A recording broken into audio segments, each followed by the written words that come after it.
ओम शांति।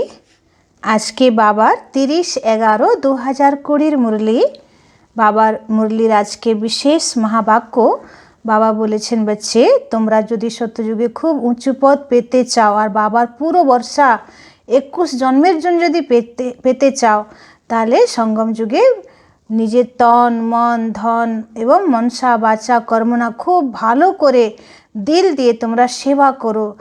গ্রামে গ্রামে যাও, সবাইকে বাবার পরিচয় দাও আর নিজেরা মিলেমিশে সংগঠন তৈরি করো এবং বাবার সেন্টার খোলো এবং বাবার সেন্টার খোলার জন্য যা কিছু খরচা লাগে সেটা সবাই মিলে তোমরা ভাবো যে আমরা কিভাবে সেন্টার চালাবো। তো তোমরা যদি হিম্মত রাখো তাহলে বাবা অবশ্যই মদত করবে। বাবা থেকে চাইতে হবে না যে বাবা মদত দাও, বাবা তুমি টাকা পাঠাও। তোমরা আগে চেষ্টা করো, সবাই মিলে সবাই একমত হয়ে সুন্দর করে সংগঠন তৈরি করো।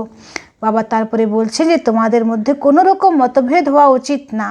তোমাদের মধ্যে যদি মতভেদ হয়, লড়াই ঝগড়া হয়, তাহলে তোমরা অন্য কাউকে কিভাবে জ্ঞান শোনাবে। বাবা বলছে সবসময় যারা নিমিত্ত ব্রাহ্মণী তাকে জিজ্ঞেস করে তোমরা সুন্দরভাবে সেন্টার চালাও। তারপরে আজকে বাবা বললেন যে যদি যেখানে সেন্টার খোলা হচ্ছে সেখানে স্বামী স্ত্রীরা যেন ঝগড়া না করে। যেমন কারো বাড়িতে গীতা পাঠশালা খোলা হচ্ছে, আবার সেখানে যদি স্বামী স্ত্রীরা ঝগড়া করে তাহলে যারা ভাই বোন আসবে তাদের উপরে কী প্রভাব পড়বে। তো বাবা বলছেন এই জন্যে সংসারে অশান্তির জন্যেই সন্ন্যাসীরা সংসার ছেড়ে পালিয়ে যায়।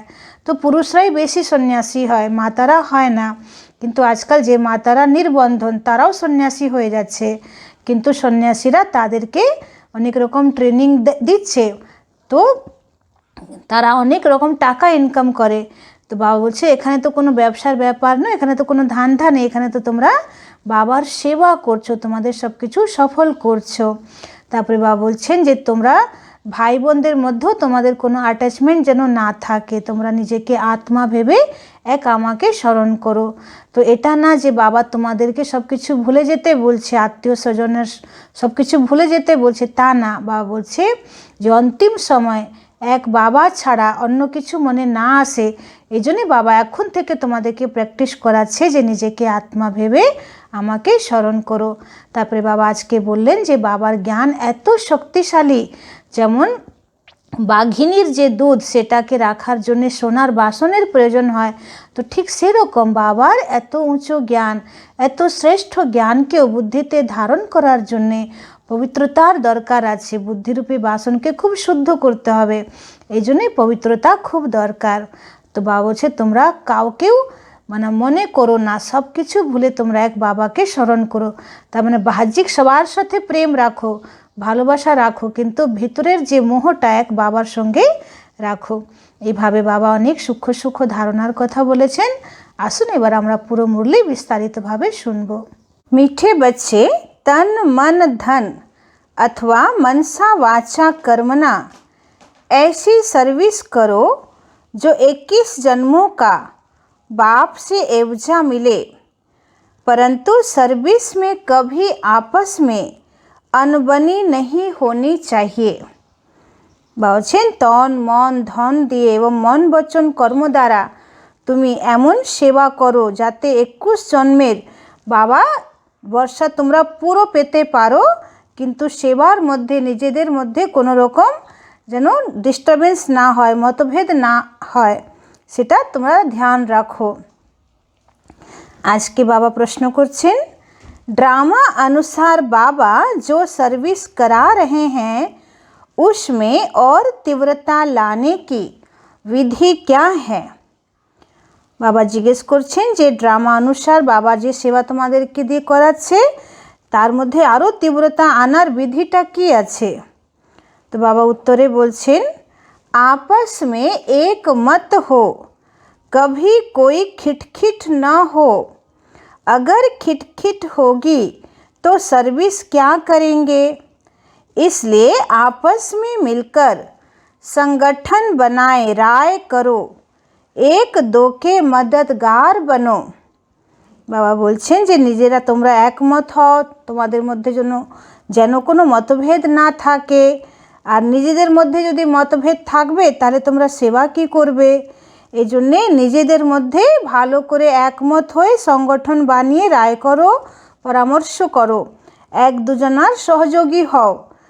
बाप तो मददगार है ही, परंतु हिम्मते बच्चे मददे बाप। इसके अर्थ को यथार्थ समझकर बड़े कार्य में मददगार बनो। বলছে বাবা তো মদদগার আছে, কিন্তু তোমরা এই স্লোগানটা সবসময় মনে রাখো যে হিম্মতে বাচ্চা আর মদত দেবে বাবা। তো এর অর্থটাকে ভালো করে বুঝে বড় বড় কাজে বাবার সহযোগী বাচ্চা হও। অনেক সময় আমরা বাবার কোনো বড় সেবা করতে পিছিয়ে যাই, যে বড় সেবাতে বেশি ধন লাগবে, তো কোথায় আমাদের কাছে টাকা পয়সা। তো বাবা বলছে তোমরা হিম্মত তো রাখো, বাবার কাজ ঠিকই হয়ে যাবে। তো হিম্মতে বাচ্চা মদদে বাপ, মানে বাবা মদত করবে। তো এইভাবে তোমাদেরকে সবাইকে মিলে বড় বড় সেবাও করতে হবে। ओम शांति। मीठे मीठे बच्चे यहाँ आते हैं रूहानी बाप के पास रिफ्रेश होने। जब रिफ्रेश होकर वापस जाते हैं तो ज़रूर जाकर कुछ करके दिखलाना है। एक एक बच्चे को सर्विस का सबूत देना है। जैसे कोई कोई बच्चे कहते हैं हमारी सेंटर खोलने की दिल है, गाँवों में भी सर्विस करते हैं ना। तो बच्चों को सदैव यह ख्याल रहना चाहिए कि हम मनसा वाचा कर्मणा तन मन धन से ऐसी सर्विस करें जो भविष्य 21 जन्मों का एवजा बाप से मिले। বাবা বলছেন যখন তোমরা মধুবনে আসছো, বাবার কাছে আসছো, তো বাবার ঘরে এসে তোমরা পুরো রিফ্রেশ হয়ে যাচ্ছ, চার্জ হয়ে যাচ্ছ। তো এবার তোমাদের কর্তব্য হচ্ছে যে তোমরা নিজের বাড়িতে গিয়ে, তোমাদের এরিয়াতে গিয়ে তোমরা ভালো করে সেবা করো, সেন্টার খোলো, নিজেদের আশেপাশে গ্রামে সেবা করো। তো বাচ্চাদের সবসময় চিন্তন আসা উচিত যে আমরা মন বচন কর্ম দ্বারা তন মন ধন লাগিয়ে এত সুন্দর আমরা সেবা করব যে ভবিষ্য 21 জন্মের জন্যে আমরা এর রিটার্ন যেন বাবা থেকে পাই। তো यही होना है, हम कुछ करते हैं, हम कोई को ज्ञान देते हैं, सारा दिन यह ख्यालात आने चाहिए। বাবা বলছে তোমরা নিজের মধ্যে নিজেকে চেক করো যে সারা দিন বাবার সেবা করার চিন্তন আমাদের মধ্যে আসছে কি।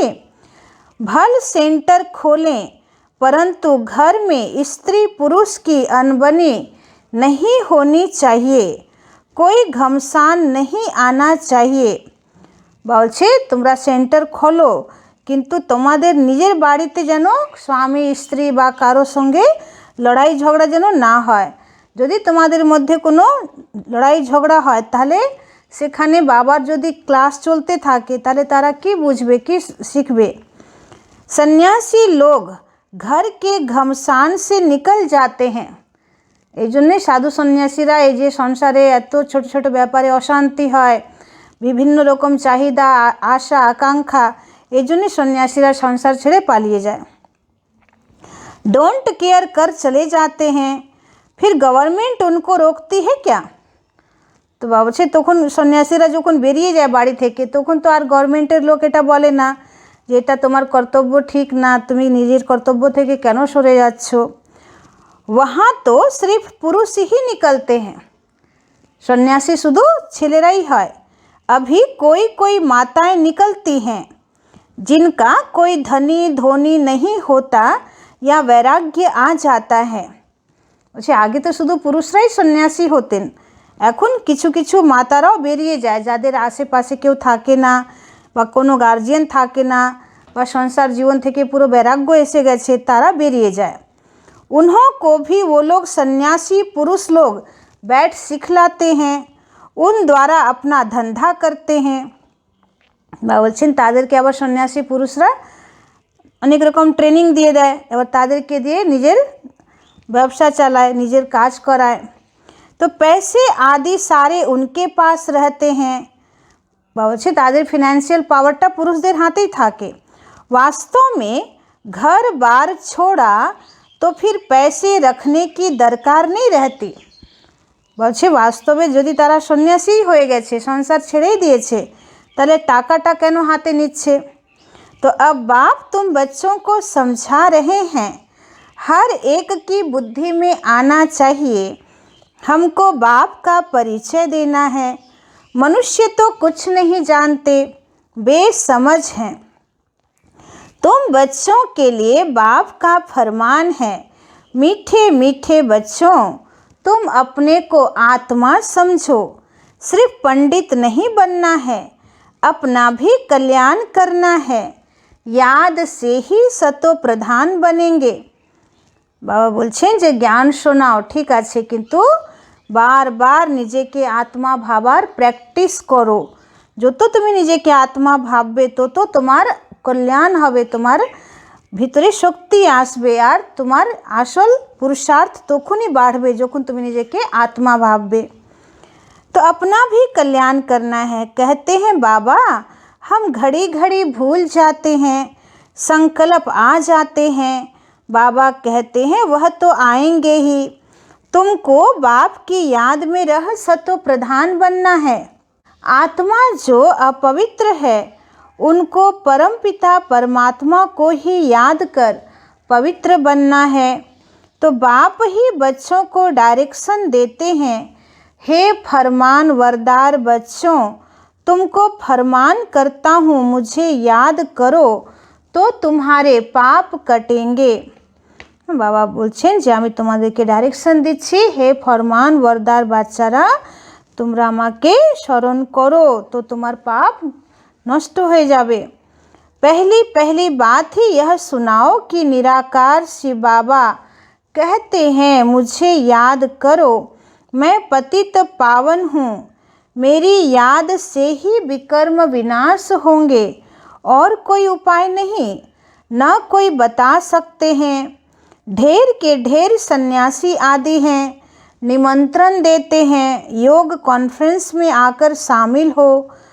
अब उनके हठ योग से किसी का कल्याण तो होना नहीं है। বাবা বলছেন তোমাদেরকে যারা হঠযোগী সন্ন্যাসী তারা নিমন্ত্রণ দেয় যে আসেন আমাদের এই যোগ কনফারেন্সে আপনারা সামিল হন, এর আপনারাও যোগের সম্বন্ধে কিছু বলবেন। তো বাবা বলছে যে তাদের হঠযোগ দ্বারা তো কোনো আত্মার কল্যাণ হয় না, তারা তো শারীরিক হঠযোগ ব্যায়াম প্রাণায়াম এসব শেখায় যাতে শরীর সুস্থ থাকবে, কিন্তু আত্মার জন্ম জন্মান্তরের পাপ ভস্ম হয় না বা আত্মার কোনো আধ্যাত্মিক উন্নতি হয় না। तो ढेर योग आश्रम हैं जिनको इस राजयोग का बिल्कुल पता ही नहीं है, बाप को ही जानते नहीं।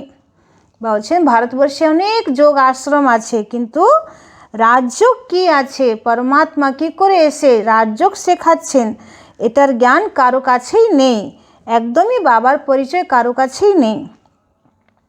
तो बेहद का बाप ही आकर सच्चा सच्चा योग सिखलाते हैं। बाप तुम बच्चों को आप समान बनाते हैं, जैसे मैं निराकार हूँ, टेम्परेरी इस तन में आया हूँ। भाग्यशाली रथ तो जरूर मनुष्य का होगा, बैल को तो नहीं कहेंगे। बाकी कोई घोड़े गाड़ी आदि की बात नहीं, न लड़ाई की कोई बात है। तुम जानते हो हमको माया से ही लड़ाई करनी है, गाया भी जाता है माया ते हारे हार। तुम बहुत अच्छी रीति समझा सकते हो, परंतु अब सीख रहे हो।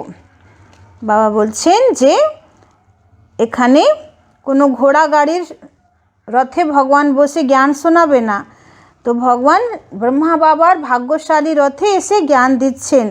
এখানে কিন্তু কোনো লড়াইয়ের ব্যাপার নেই, যেটা মহাভারত যুদ্ধে দেখানো হয়েছে। বাবা বলছে তোমাদের যুদ্ধ তো ভিতরে ভিতরে মায়ার সঙ্গে চলছে প্রতি মুহূর্তে। এই জন্যে একটা গানও আছে যে মায়া থেকে হারলে পুরো হার, আর মায়ার সঙ্গে জয় করলে মায়াকে জিতলে তোমাদের পুরো জিত হবে। तो तुम बहुत अच्छी रीति समझा सकते हो, परंतु अब सीख रहे हो। कोई सीखते सीखते भी एकदम धरनी पर गिर जाते हैं, कोई खिटखिट हो पड़ती है। दो बहनों की भी आपस में नहीं बनती, लून पानी हो जाते हैं। तुम्हारी आपस में कोई भी खिटखिट नहीं होनी चाहिए। खिटखिट होगी तो बाप कहेंगे यह क्या सर्विस करेंगे। बहुत अच्छे अच्छे का भी ऐसा हाल हो जाता है। अभी माला बनाई जाए तो कहेंगे डिफेक्टेड माला है, इनमें अर्जुन यह अवगुण है। तो ड्रामा प्लान अनुसार बाबा सर्विस भी कराते रहते हैं, डायरेक्शन देते रहते हैं। दिल्ली में चारों ओर सेवा का घेराव डालो। बाबा बोलছেন दिल्लीते चारिदिके बाबार सेवा छोड़िए दो। यह सिर्फ एक को ही थोड़ी करना है, आपस में मिलकर राय करनी है। सब एक मत होने चाहिए।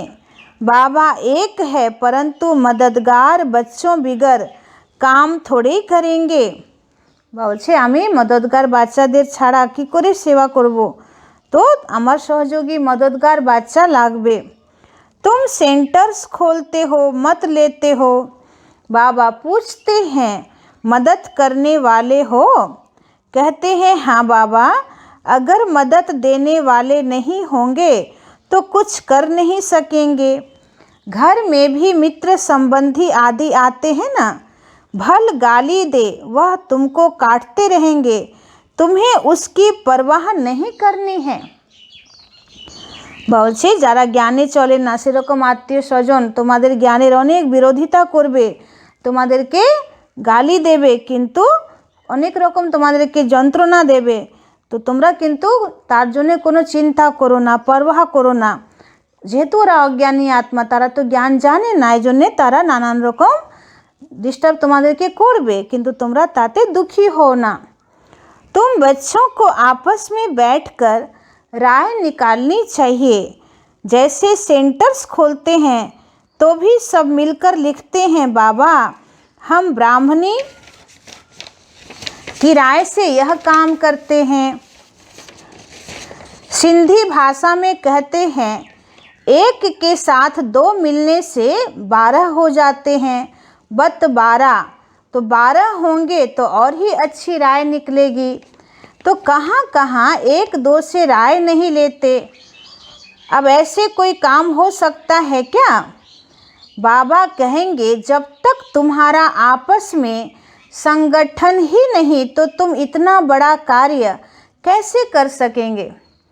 बाबा बोलছেন যে অনেক ভাই বোন আছে তারা বলে যে বাবা আমাদের নিমিত্ত ব্রাহ্মণী যা কিছু বলে আমরা তাই করি, বা ওনার থেকে রায় পরামর্শ নিয়ে আমরা কাজ করি।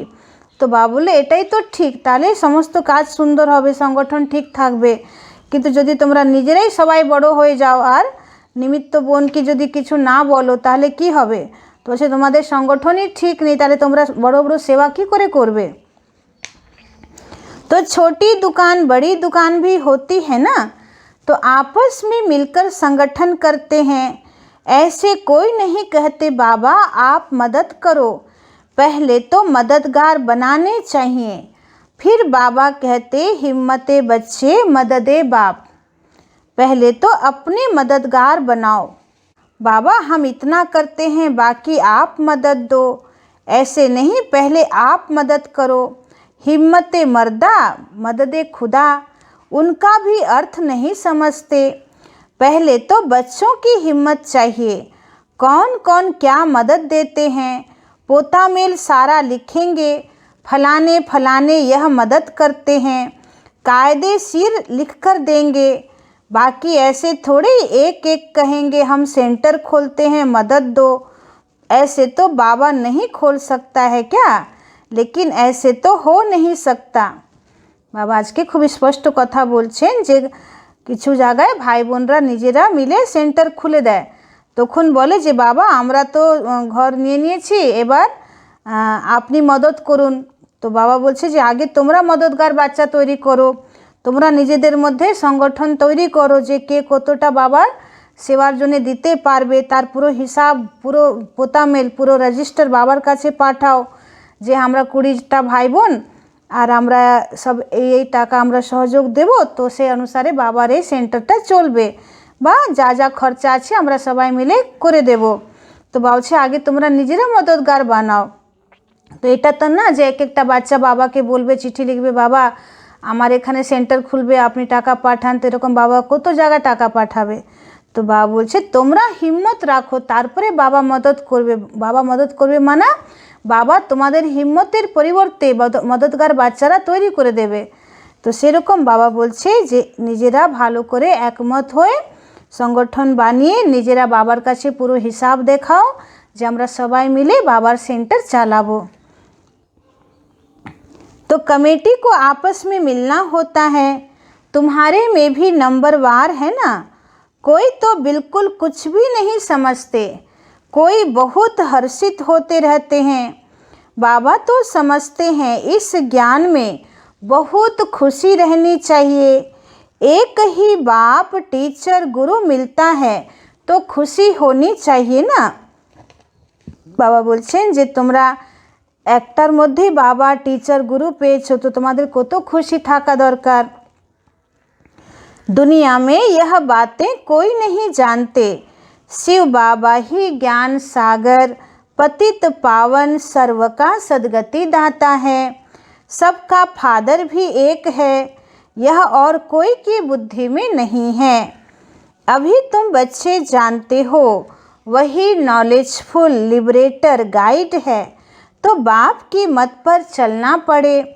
आपस में मिलकर राय करनी है, खर्चा करना है, एक की मत पर तो नहीं चल सकते। मददगार सब चाहिए, यह भी बुद्धि चाहिए ना। বাবা বলছেন যে নিজেরা সবাই মিলে রায় পরামর্শ করো এবং কিভাবে বাবার সেন্টারের খরচা উঠবে সেটা ভালো করে বিচার বিমর্শ করো। तुम बच्चों को घर घर में मैसेज देना है, पूछते हैं शादी में निमंत्रण मिलता है, जाएं। बाबा कहते क्यों नहीं, जाओ, जाकर अपनी सर्विस करो। অনেকেরা বাবার কাছে জিজ্ঞেস করে বাবা বিয়ের নিমন্ত্রণ পেয়েছি তাহলে কি করব, যাব? তো বাবা বলছে হ্যাঁ যাও, খুব রং চড়া জামা কাপড় পরা দরকার নেই, সিম্পলভাবে থাকো এবং সেখানে বাবার সেবা করো, बहुतों का कल्याण करो, भाषण भी कर सकते हो, मौत सामने खड़ा है। बाप कहते हैं मामे कम याद करो। ভাবছে নিজের আত্মীয় স্বজনকে একটা জায়গায় বসিয়ে তাদেরকে জ্ঞান দাও, তাদের সামনে বক্তৃতা করো, বলো যে কলিযুগের বিনাশ সামনে আছে, এবার এই জ্ঞানটা নাও, ভগবান এসে গেছেন। তো বাবাকে স্মরণ করো, তাহলে তোমার সমস্ত বিকর্ম বিনাশ হবে। तो यहाँ सब पाप आत्माएं हैं, बाप को ही गाली देते रहते हैं। বলছেন সবাই একদম পাপ আত্মা, বাবাকেই সবাই গালি দিচ্ছে। बाप से तुमको बेमुख कर देते हैं। गायन भी है ना, विनाश काले विपरीत बुद्धि। किसने कहा? बाप ने खुद कहा है, मेरे से प्रीत नहीं है, विनाश काले विपरीत बुद्धि है, मुझे जानते ही नहीं।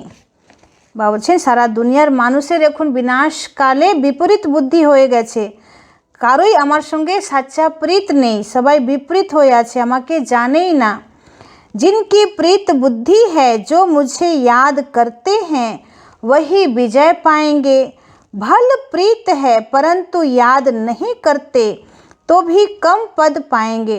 বলছে অনেকের বাবার সঙ্গে প্রেম আছে কিন্তু ভালো করে বাবার কাছে তারা যোগ করে না, বাবার সঙ্গে যোগ করে না, তো তারা কম পদ পাবে। बाप बच्चों को डायरेक्शन देते हैं, मूल बात सबको मैसेज देना है। बाप को याद करो तो पावन बन, पावन दुनिया का मालिक बनो। ड्रामा अनुसार बाबा को लेना भी बूढ़ा शरीर पड़ता है। वानप्रस्थ में प्रवेश करते हैं। मनुष्य वानप्रस्थ अवस्था में ही भगवान से मिलने के लिए मेहनत करते हैं। বলছেন যে মানুষ তো বানপ্রস্থ অবস্থাতেই ভগবানের সঙ্গে মেলার চেষ্টা করে। তো বলে না যে বুড়ো হব তারপরে ভগবানকে স্মরণ করব, এখন তো আমাদের সংসার ধর্ম করার সময়। তো বাবা বলছেন আমিও ঠিক সেরকম, যখন ব্রহ্মা বাবা বানপ্রস্থ হন তখন আমি ওনার শরীরে প্রবেশ করি। भक्ति में तो समझते हैं जप तप आदि करना, यह सब भगवान से मिलने के रास्ते हैं। মানুষ ভক্তি মার্গে কি ভাবে যে জপ তপ দান পুণ্য পুজো পাঠ বিভিন্ন কর্মকাণ্ড এগুলো করা ভগবানকে পাওয়ার রাস্তা। তো বাবা বলছেন যে এসব দ্বারা কেউ আমাকে প্রাপ্ত করতে পারে না। कब मिलेगा वह कुछ पता नहीं, जन्म जन्मांतर भक्ति करते आए हैं, भगवान तो कोई को मिलता ही नहीं है। বলছেন জন্ম জন্মান্তর তো তোমরা ভক্তি করে এসেছো, কিন্তু এই সমস্ত উপাচার করে ডাইরেক্ট আমাকে কেউ প্রাপ্ত করতে পারে না। यह नहीं समझते बाबा आएंगे ही तब जब पुरानी दुनिया को नया बनाना होगा। বলছেন ওরা বোঝেই না যে ভগবান কখন আসবে, যখন পুরো কলিযুগের অন্তিম সময়, যখন পুরনো দুনিয়াকে পুরো নতুন বানাতে হবে, তখনই বাবা আসবেন। এ সমস্ত ভক্তি করে ভগবানকে পাওয়া যায় না। रचयिता बाप ही है, चित्र तो है, परंतु त्रिमूर्ति में शिव को नहीं दिखाते हैं। शिव बाबा बिगर ब्रह्मा विष्णु शंकर दिखाए हैं, जैसे गला कटा हुआ है, बाप के बिगर निधन के बन पड़ते हैं। बाबा बोलছেন যে শুধু ব্রহ্মা বিষ্ণু শঙ্কর এই ত্রিমূর্তিকে দেখানো হয়, কিন্তু শিব বাবাকে দেখানো হয় না। যে এদের রচয়িতা কে, সে নিরাকার জ্যোতি স্বরূপ পরমাত্মা শিব, যিনি ত্রিদেবের রচয়িতা, তাকে দেখানো হয় না। তার মানে মূল গলা কেটে দেওয়া হয়েছে। তো ব্রহ্মা বিষ্ণু শঙ্করের রচয়িতাকে দেখানো হয়নি, মানে এদেরকেও নিধনের বানিয়ে দিয়েছে, মানে এদের যে আসল নাথকে তার পরিচয় দেওয়া হয়নি। तो बाप कहते हैं मैं आकर तुमको धन का बनाता हूँ, 21 जन्म तुम धन के बन जाते हो, कोई तकलीफ नहीं रहती। तुम भी कहेंगे जब तक बाप नहीं मिला है तो हम भी बिल्कुल निधन के तुच्छ बुद्धि थे। বাবা বলছে তোমরাও এখন এটা অনুভব করছো কি যতক্ষণ আমরা বাবাকে পাইনি ততক্ষণ আমরা একদম অনাথ ছিলাম, তুচ্ছ বুদ্ধি ছিলাম। पतित पावन कहते हैं परंतु वह कब आएंगे यह नहीं जानते। पावन दुनिया है ही नई दुनिया। বাবা বলছেন ভগবানকে সবাই পতিত পাবন বলে ডাকছে, কিন্তু উনি কখন আসবেন, কিভাবে আসবেন, এটা কেউ জানে না। पावन दुनिया है ही नई दुनिया। तो बाप कितना सिंपल समझाते हैं, तुमको भी समझ में आता है। हम बाप के बने हैं, स्वर्ग के मालिक जरूर बनेंगे। शिव बाबा है बेहद का मालिक। बाप ने ही आकर सुख शांति का वर्षा दिया था। सतयुग में सुख था, बाकी सब आत्माएं शांति धाम में थी। বলছে যখন তোমরা সত্যযুগে ছিলে তখন তোমরা সুখের প্রালব্ধ ভোগ করছিলে, আর বাকি সমস্ত ধর্মের আত্মা তখন পরমধামে ছিল। अभी इन बातों को तुम समझते हो। शिव बाबा क्यों आया होगा? जरूर नई दुनिया रचने, पतित को पावन बनाने आए होंगे, ऊंच कार्य किया होगा। বাবা বলছেন যে ভগবান যদি এই ধরাধামে আসেন তাহলে এমনি সময় কাটাতে তো আসবেন না, নিশ্চয়ই বিশেষ কাজেই আসবেন, মহান কাজে। তো বাবা বলছেন আমি হচ্ছি সৃষ্টির রচয়িতা, তো আমি এই পুরনো দুনিয়া ধ্বংস করে একটা নতুন সৃষ্টি রচনা করার জন্যই আমি আসি। এটাই হচ্ছে আমার মহান কাজ, এবং সকল পতিত আত্মাকে পাবন করে পরমধামে নিয়ে যাওয়া, এটা হচ্ছে আমার মেন ডিউটি, আমার মেন কর্তব্য। तो ऊंच कार्य किया होगा, मनुष्य बिल्कुल घोर अंधियारे में है। तो बाप कहते हैं यह भी ड्रामा में नूंद है, तुम बच्चों को बाप बैठ जगाते हैं।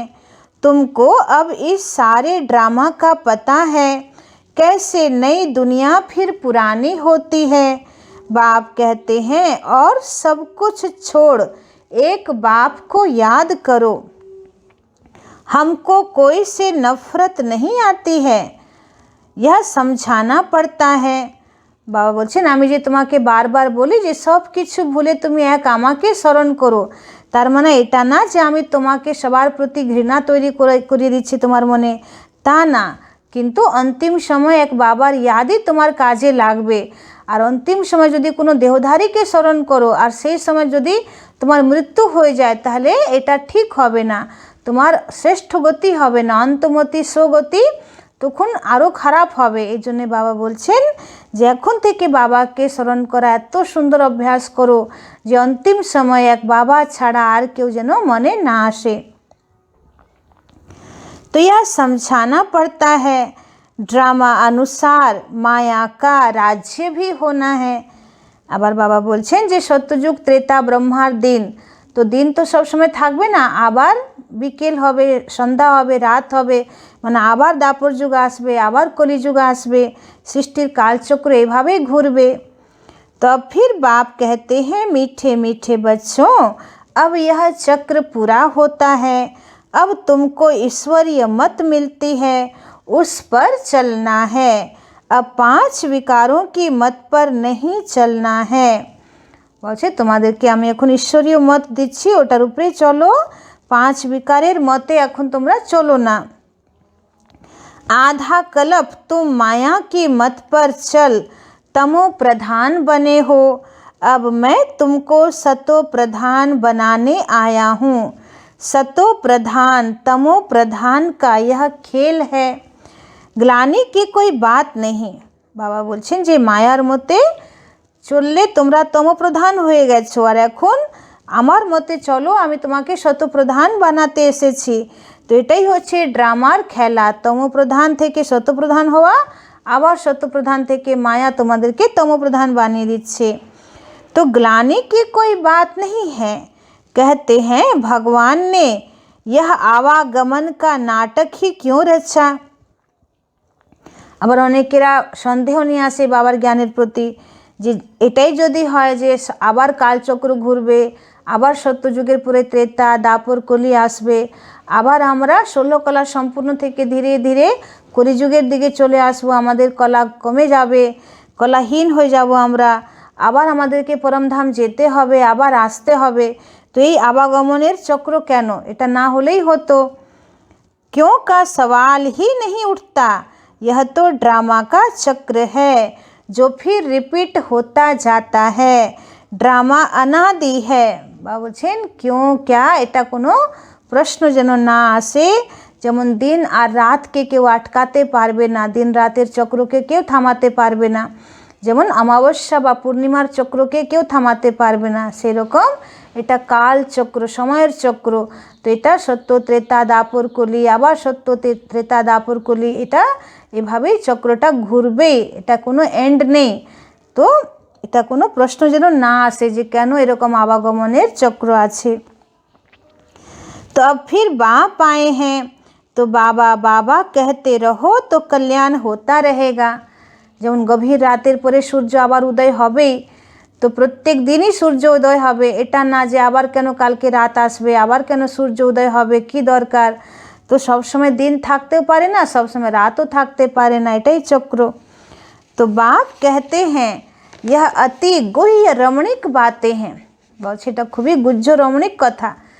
যেমন যদি রাত না আসে তাহলে আবার আমরা ভোরের আনন্দ কি করে নেব, তো ঠিক সেরকম আবার যদি কলিযুগ না আসে তাহলে আমরা কি করে বাবাকে ডাকবো, আবার বাবা সঙ্গম যুগে আসবে, তো আমরা ভগবানের সঙ্গে মিলন করার যে সুখ আবার সঙ্গম যুগে আমরা পাবো। নাহলে তো বাবাকেও আসার ড্রামাতে কোনো প্রয়োজন নেই যদি আমরা সবসময় সুখে থাকি। तो कहते हैं ना शेरनी के दूध लिए सोने का बर्तन चाहिए। তো এই জন্যে বাবা বলছেন যে জ্ঞান এত পাওয়ারফুল জ্ঞান, এত শক্তিশালী জ্ঞান, কি জ্ঞানকে ধারণ করার জন্যেও বাঘিনীর মানে যে দুধ, শক্তিশালী দুধ, তো তাকে রাখার জন্য যেমন সোনার বাসন প্রয়োজন, তো বাবার এই জ্ঞানকে বুদ্ধিতে ধারণ করার জন্যে বুদ্ধিকে পবিত্র করার প্রয়োজন আছে, বুদ্ধিকে শক্তিশালী করার প্রয়োজন আছে। আর বুদ্ধি শক্তিশালী তখনই হবে যখন বুদ্ধি পুরো পবিত্র হবে। तो सोने की बुद्धि कैसे बनेगी, आत्मा में ही बुद्धि है ना, आत्मा कहती है मेरी बुद्धि अब बाबा तरफ है। বাবা বলছেন যে এখন তোমরা জানো যে তোমাদের বুদ্ধির মুখ এখন বাবার দিকে হয়ে গেছে। मैं बाबा को बहुत याद करता हूँ, बैठे बैठे बुद्धि और तरफ चली जाती है ना, बुद्धि में धंधा धोरी याद आता रहेगा, तो तुम्हारी बात जैसे सुनेंगे नहीं। मेहनत है, বাবা বলছে তোমরা হয়তো মুরলি শোনাচ্ছ, কাউকে কোর্স করাচ্ছ, বা বাবার জ্ঞান শোনাচ্ছ, আবার তাদের বুদ্ধিতে ব্যবসার কথা চিন্তা আসছে, তো তারা তোমাদের জ্ঞানটাকে ঠিক মতন শুনতেও পারবে না। তো এইভাবে মানুষের মনে বাবার জ্ঞান ঢোকানো খুবই কঠিন কাজ, मेहनत है। तो जितना जितना मौत नज़दीक आता जाएगा तुम याद में बहुत रहेंगे। मरने समय सब कहते हैं ना भगवान को याद करो। বাবা বলছেন যে যদি কোনো মানুষ একদম মরার মুখে থাকে তখন আত্মীয় স্বজন সবাই মিলে তার কানে কি বলে, হরিকে স্মরণ করো, ভগবানকে স্মরণ করো, ঠাকুরকে স্মরণ করো, হরি নাম বলো। তো বাবা বলছে সারা জীবন বললো না, আর শেষ মুহূর্তে বলে হরি নাম বলো, হরি নাম বলো। তো সেরকম বাবা বলছে যে সারা জীবন দেহধারীর সঙ্গে মন বুদ্ধি লাগালে লাস্টে ভগবান কখনো মনে পড়বে না। এই জন্যে তার জন্যে বহুকালের অভ্যাস চাই। এই জন্যে বাবা বারবার বলছে নিজেকে আত্মা ভেবে আমাকে স্মরণ করো, তাহলে খুব তাড়াতাড়ি তুমি মোহমুক্ত হয়ে যাবে আর বাবার সঙ্গে তোমার একদম লগন লেগে যাবে। तो तुम सबकी वानप्रस्थ अवस्था है, वापिस जाना है, इसलिए अब मुझे याद करो, दूसरी कोई बात नहीं सुनो, जन्म जन्मांतर के पापों का बोझा तुम्हारे सिर पर है। বলছেন জন্ম জন্মান্তরের পাপের বোঝা তোমাদের মাথার উপরে আছে। শিব বাবা कहते हैं इस समय सब अजामिल हैं। বলছে সবাই এখন পাপ আত্মা, অজামিলের মতন পাপ আত্মা হয়ে আছে। मूल बात है याद की यात्रा जिससे तुम पावन बनेंगे। फिर आपस में प्रेम भी होना चाहिए, एक दो से राय लेनी चाहिए।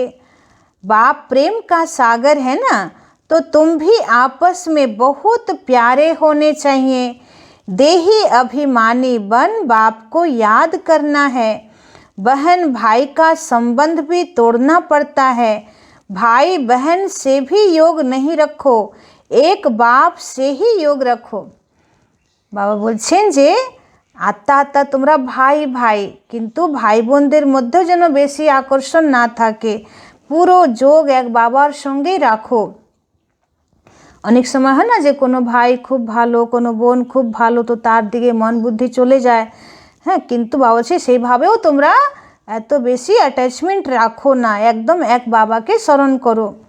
तो बाप आत्माओं को कहते हैं मुझे याद करो, तो तुम्हारी विकारी दृष्टि खलास हो जाए।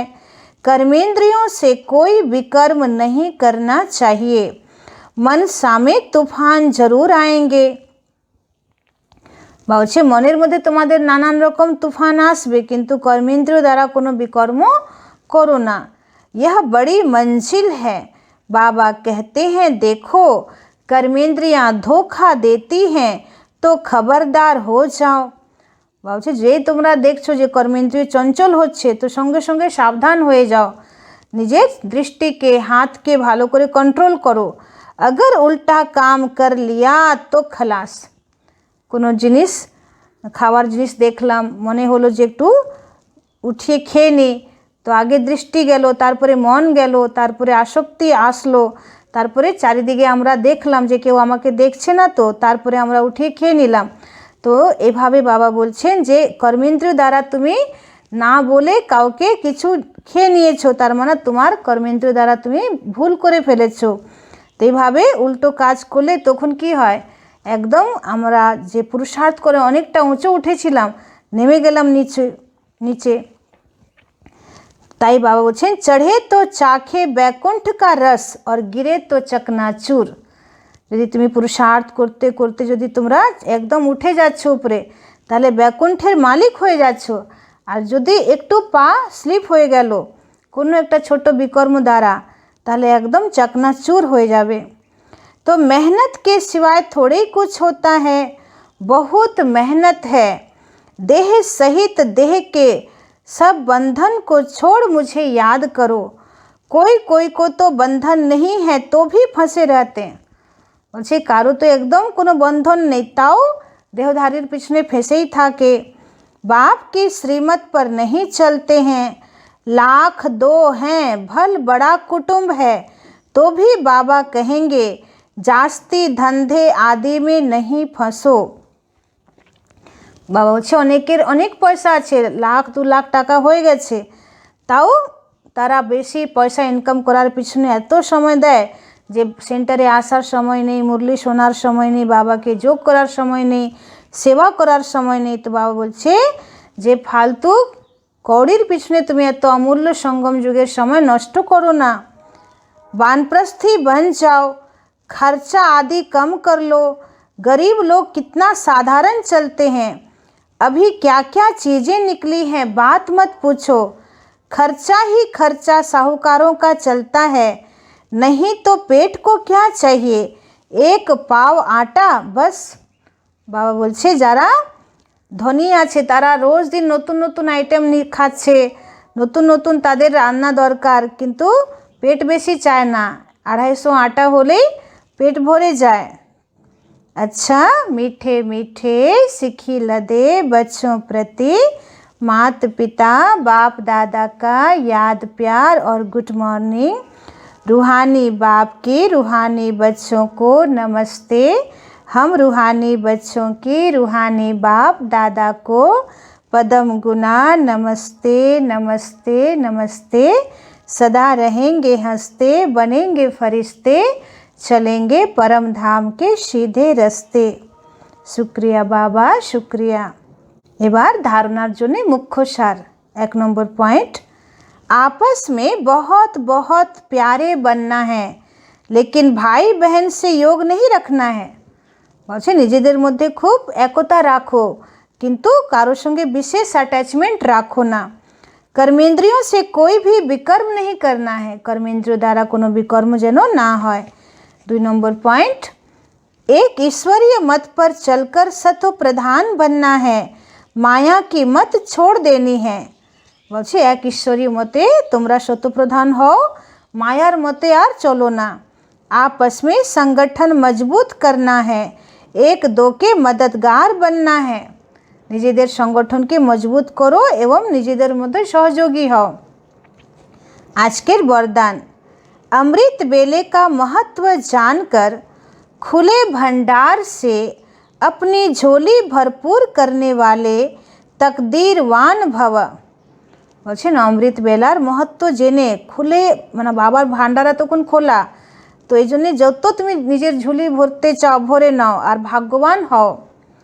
अमृत बेले वरदाता भाग्य विधाता से जो तकदीर की रेखा खिंचवाने चाहो खिंचवा लो, क्योंकि उस समय भोले भगवान के रूप में लवफुल है, इसलिए मालिक बनो और अधिकार लो।